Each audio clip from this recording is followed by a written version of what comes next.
So I was on Twitter yesterday. Chance the Rapper. I've never to this day heard a single note of Chance the Rapper's music, and yet this guy has over 8 million followers on Twitter. It's weird. I don't get it. I heard him talk, of course, but he was on. I'm gonna find these tweets right now if I get a chance. Let me pause this quick and look it up real quick. All right, I found the tweets. Basically, he was having discussions about the upcoming election. Joe Biden against Donald Trump, and he was basically, I guess, defending Kanye West and his candidacy. Which, by the way, now as of this recording, supposedly he's out of the race already. That lasted 13 days. But anyway, he was talking about to people on Twitter about asking why they're pro Biden or why they're more pro Biden or more anti Kanye. This is one of his first tweets. I think maybe this can explain what he's saying here.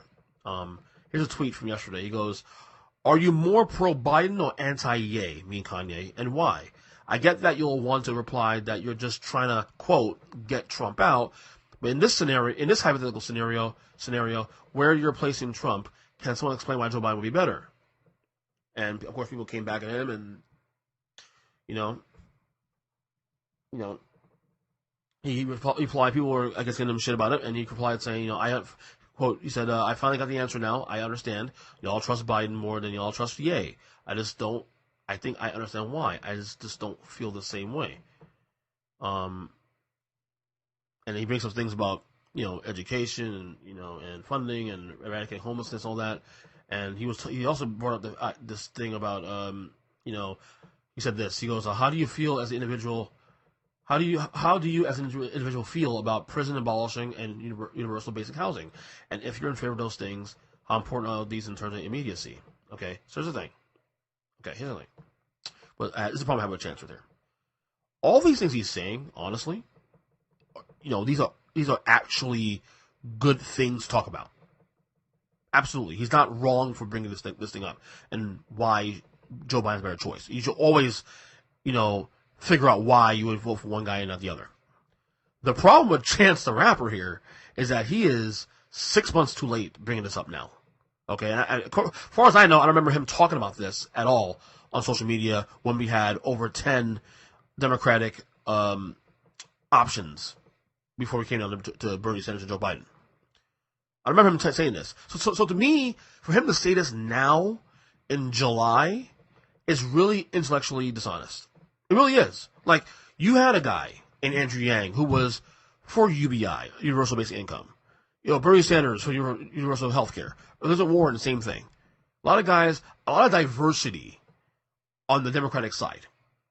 And you never once even, spoke out about which candidate of the 10 or 12 options were worth looking into. You wait until Joe Biden is the official nominee for Democratic Party for President of the United States to now bring this up. Like, the time to have this conversation was 6 months ago. We are where we are now. It's Trump against Biden. Period. In discussion. You're way too late to get on this train. Like, again, you sound intellectually dishonest, and people agree with me too. I put out there, people were replying, I agree. And I think also he kind of calmed down after a while. I think people level him down a little bit with the situation. But look, again, I'm not saying Joe Biden is the best option at all. In fact, I've been very, I've been on this podcast that if I had a choice between any of the Democratic, and I'm not even a Democrat for the records, I can't even vote anyway. I'm an MPA.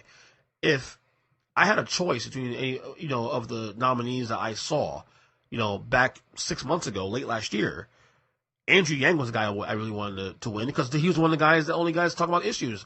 Give me more than just fuck Trump. Give me more than just that. Give me more than anyone about Trump. Give me some real ideas, real tangible ideas. And Andrew Yang was bringing tangible ideas to the table. Bernie Sanders, same thing. You may not agree with the ideas they brought to the table, but they're bringing ideas. You know what I'm saying? So, to me, Chance the Rapper came off intellectually dishonest.